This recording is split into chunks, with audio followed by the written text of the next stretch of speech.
Paz do Senhor Jesus, povo de Deus, mais uma semana para a glória de Deus. Eu quero desejar a você uma semana cheia da presença do Senhor, que você seja cada dia renovado, aleluia, a sua esperança, a sua fé, aleluia, nas promessas do Senhor Jesus. Amém? Iniciando mais um momento da leitura da palavra do Senhor Jesus, e hoje nós estaremos meditando nos capítulos, aleluia, 3, 4 e 5 do livro de Esdra e também no capítulo 20 de João.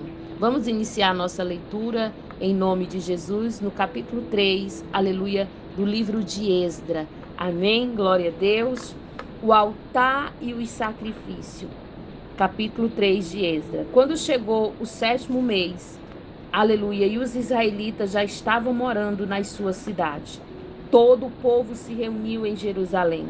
Então o sacerdote Josué, filho de Josadaque, e os seus companheiros, e os outros sacerdotes, e também Zorobabel, filho de Salatiel, e os seus parentes, construíram o altar do Deus de Israel, para oferecer sobre ele sacrifícios que manda a lei de Moisés, homem de Deus. E mesmo tendo medo da gente daquela região, eles construíram de novo o altar no lugar em que eles estavam antes. Então começaram a oferecer sacrifícios sobre ele todas as manhãs e todas as tardes. Além disso, comemoraram a festa das barracas de acordo com a lei de Moisés, oferecendo cada dia os sacrifícios ordenados para aquele dia.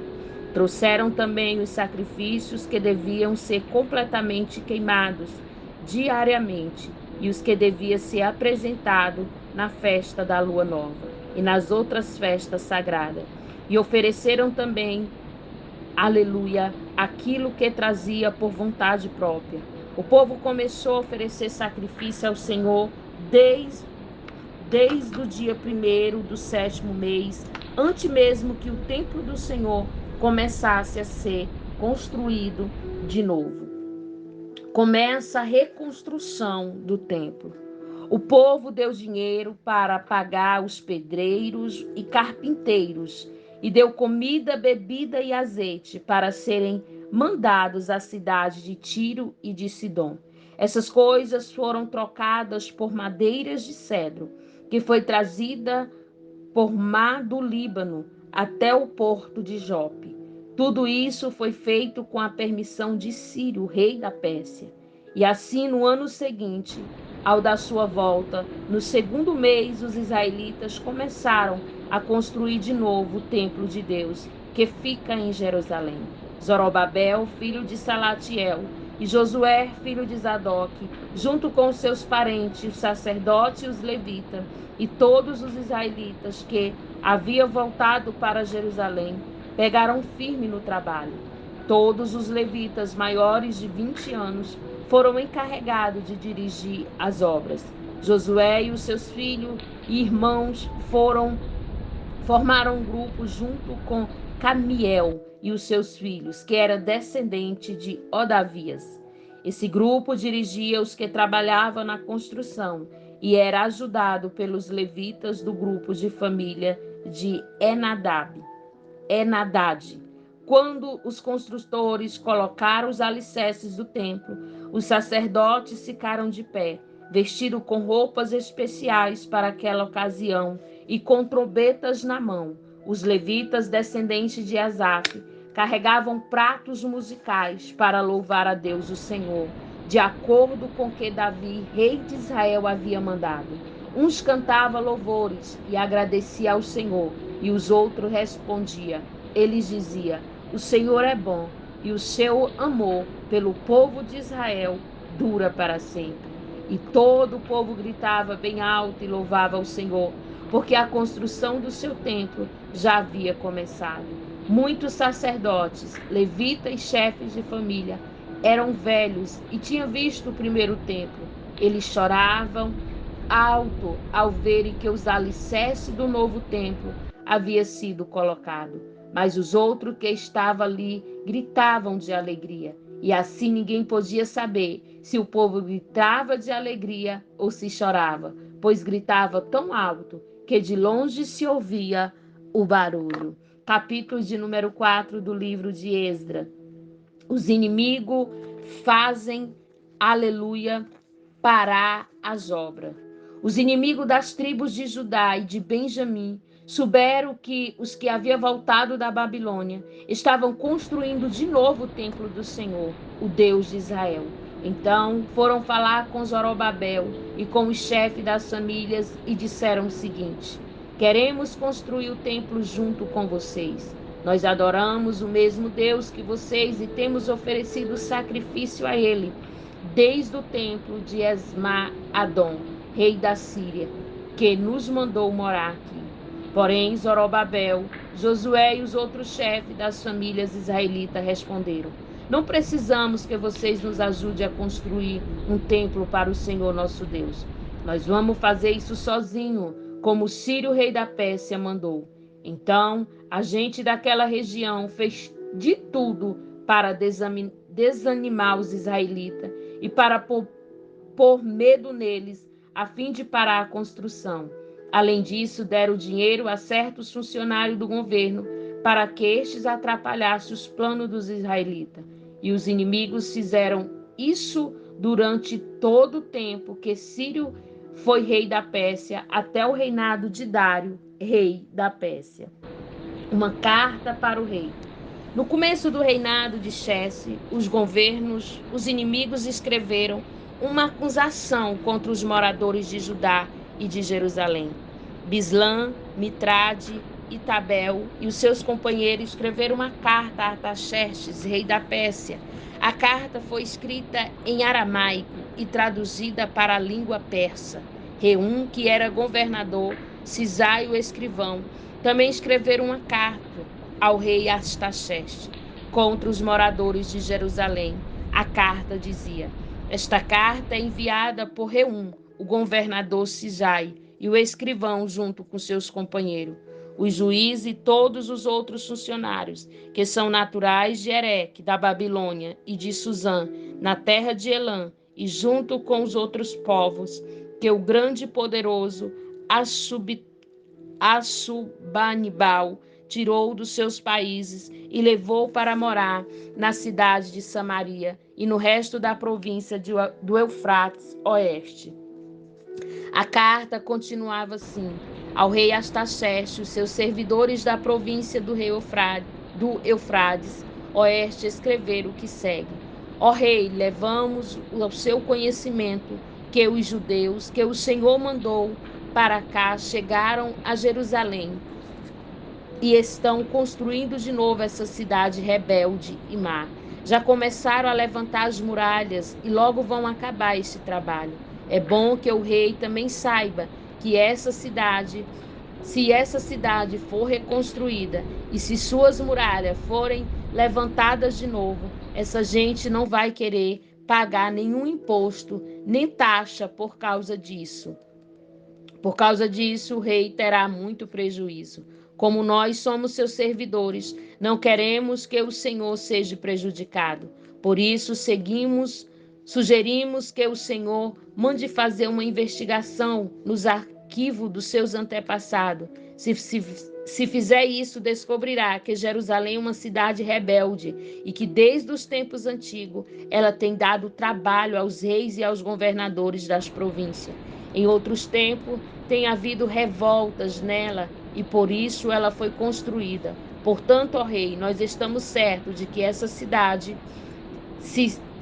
se essa cidade for construída de novo e as suas muralhas forem consertadas, o Senhor não poderá mais controlar a província do Eufrade Oeste. A resposta do rei. Então o rei Artaxerxes mandou a seguinte resposta: a Reum, governador, e a Sinai, o escrivão, e aos seus companheiros que vivem em Samaria e no resto da província do Eufrates Oeste. Saudações! A carta que vocês mandaram foi traduzida à língua persa e lida para mim.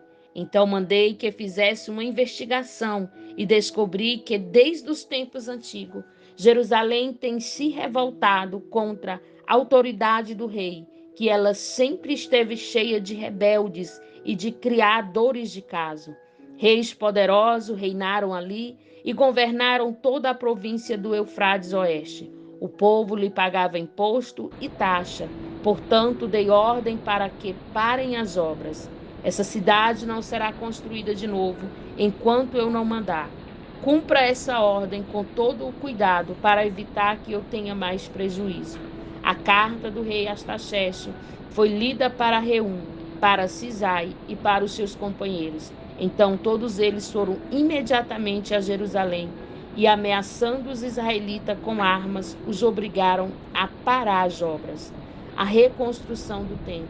O trabalho da reconstrução do templo havia sido interrompido e tinha continuado parado até o segundo ano do reinado de Dário, rei da Pérsia. Capítulo 5 do livro de Esdra. O profeta Ageu e o profeta Zacarias, filhos de Ido, começaram a dar aos israelitas que estavam em Judá e em Jerusalém mensagem que havia recebido do Deus de Israel. Zorobabel, filho de Salatiel, e Josué, filho de Zadok, ouviram as mensagens. Então começaram a reconstruir o templo de Jerusalém, e os dois profetas ajudavam. Quase ao mesmo tempo, Tatenai, o governador da província do Eufrates Oeste, e Setar-Bozenai e os seus companheiros foram a Jerusalém e perguntaram: quem deu ordem para vocês construir esse templo e consertar estas muralhas? Este também perguntaram os homens dos que estavam ajudando a construir o templo. Mas Deus estava protegendo os líderes israelitas e por isso os oficiais persas resolveram não fazer nada enquanto não escrevesse sobre aquele assunto ao rei Dário e recebesse uma resposta. O relatório que Tanai e Seter-Bozenai e os seus companheiros mandaram a respeito foi este: ao rei Dário, que o Senhor governe em paz. Levamos ao seu conhecimento que fomos à região de Judá e vimos que o templo do grande Deus está sendo construído com enormes blocos de pedra e que as vigas de madeira estão sendo colocadas nas paredes. O trabalho está sendo feito com muito cuidado e esta obra está indo depressa. Então, nós perguntamos aos líderes do povo quem lhe tinha dado ordem para construir o templo e as muralhas. Também perguntamos os seus nomes para que pudesse informar o Senhor sobre que são os chefes do trabalho. Eles responderam: nós somos servos do Deus do céu e da terra e estamos reconstruindo o templo, aleluia, que um grande rei de Israel construiu e terminou há muito tempo. Porém, os nossos antepassados fizeram o Deus do céu ficar irado, e por isso ele deixou que fôssemos conquistados por Nabucodonosor, rei da Babilônia, que era natural da Caldeia. O templo foi destruído, o povo foi levado para a Babilônia. Mas no primeiro ano do reinado de Ciro como rei da Babilônia, ele mandou que o templo fosse reconstruído. Também devolveu as vasilhas de ouro e de prata que o rei Nabucodonosor havia tirado do templo de Jerusalém e colocado no templo de Babilônia. O rei Sírio devolveu essas vasilhas a um homem chamado Sebazar, que ele havia nomeado governador de Judá. O rei mandou que Sebazar, aleluia, levasse de volta para o templo de Jerusalém. Mandou também que reconstruísse o templo no mesmo lugar do primeiro. Então Sebazar veio e colocou os alicerces do templo. A construção continuou desde aquela época até agora, mas ainda não terminou. Portanto, se isso lhe agradar, ó rei, mande agora dar uma busca nos arquivos reais da Babilônia, para saber se o Sírio deu ou não ordem para que este templo fosse reconstruído em Jerusalém. Depois nos informe o que o Senhor quer que se faça a respeito desse assunto. Essa foi a nossa leitura nos capítulos, aleluia, 3, 4 e 5 do livro de Esdra. Vamos estar meditando em João, em todo o capítulo 20. O túmulo vazio. Domingo bem cedo, quando ainda estava escuro, Maria Madalena foi até o túmulo e viu que a pedra que tapava a entrada tinha sido tirada. Então foi correndo até o lugar onde estava Simão Pedro e outro discípulo, aquele que Jesus amava, e disse: Tiraram o Senhor Jesus do túmulo e não sabemos onde puseram. Então Pedro e o outro discípulo foram até o túmulo. Os dois saíram correndo junto, mas o outro correu mais depressa do que Pedro e chegou primeiro. E ele se abaixou para olhar lá dentro e viu os lençóis de linho, porém não entrou no túmulo. Mas Pedro, logo que chegou, depois entrou. Ele também viu os lençóis colocados ali e a faixa que tinham posto em volta da cabeça de Jesus. A faixa não estava junto com os lençóis, mas estava enrolada ali ao lado. Aí o outro discípulo, que havia chegado primeiro, também entrou no túmulo. Ele viu e creu. Eles ainda não tinham entendido as escrituras sagradas, que dizia que era preciso que Jesus ressuscitasse, e os dois voltaram para casa. Jesus aparece a Maria Madalena. Maria Madalena tinha ficado perto da entrada do túmulo, chorando. Enquanto chorava, ela se abaixou, olhou para dentro e viu dois anjos vestidos de branco, sentados onde tinha sido posto o corpo de Jesus. Um estava na cabeceira e outro nos pés. Os anjos perguntaram: Mulher, por que você está chorando? Ela respondeu: Levaram embora o meu senhor e eu não sei onde puseram. Depois de dizer isso, ela virou para trás e viu Jesus ali de pé, mas não o reconheceu. Então Jesus perguntou: Mulher, por que você está chorando? Quem é que você está procurando? Ela pensou que era o jardineiro e por isso respondeu: Se o Senhor tirou daqui, diga onde colocou, eu irei buscá-lo. Maria, disse Jesus. Ela virou, respondeu em hebraico, Rabone. Esta palavra quer dizer mestre. Jesus disse: Não me segure, pois ainda não subi para o meu Pai. Vá se encontrar com os meus irmãos e diga a eles que eu vou subir para aquele que é o meu Pai e o Pai deles, o meu Deus e o Deus deles. Então Maria Madalena foi depressa aos discípulos e disse: Eu vi o Senhor. E contou o que Jesus lhe tinha dito. Jesus aparece aos discípulos. Aquele mesmo domingo à tarde, os discípulos de Jesus estavam reunidos, de portas trancadas, com medo dos líderes judeus. Então Jesus chegou, ficou no meio deles e disse: Que a paz esteja com vocês. Em seguida, lhe mostrou as suas mãos e o seu lado. E eles ficaram muito alegres, aleluia, ao verem ao Senhor. Então Jesus disse de novo: Que a paz esteja com vocês. Assim como o Pai me enviou, eu também envio vocês. Depois soprou sobre ele e disse: Receba o Espírito Santo. Se vocês perdoarem os pecados de alguém, esses pecados são perdoados. Mas se não perdoarem, eles não são perdoados. Jesus e Tomé. Acontece que Tomé, um dos discípulos, que era chamado Gêmeo, não estava com ele quando Jesus chegou. Então os outros discípulos disseram a Tomé: Nós vimos, Senhor. Ele respondeu: Se eu não vi o sinal dos pregos na mão dele, e não tocar ali com o meu dedo, e também não puser a minha mão no lado dele, não vou crer. Uma semana depois, os discípulos de Jesus estavam outra vez reunidos, ali com portas trancadas, e Tomé estava com ele. Jesus chegou, ficou no meio e disse: Que a paz esteja com vocês. Em seguida disse a Tomé: Veja as minhas mãos e ponha o seu dedo nelas. Estenda a mão e ponha do meu lado. Pare de duvidar e creia. Então Tomé exclamou: Meu Senhor e meu Deus. Você creu porque me viu, disse Jesus. Felizes são os que não viram, mas a si mesmo creram. A finalidade deste evangelho.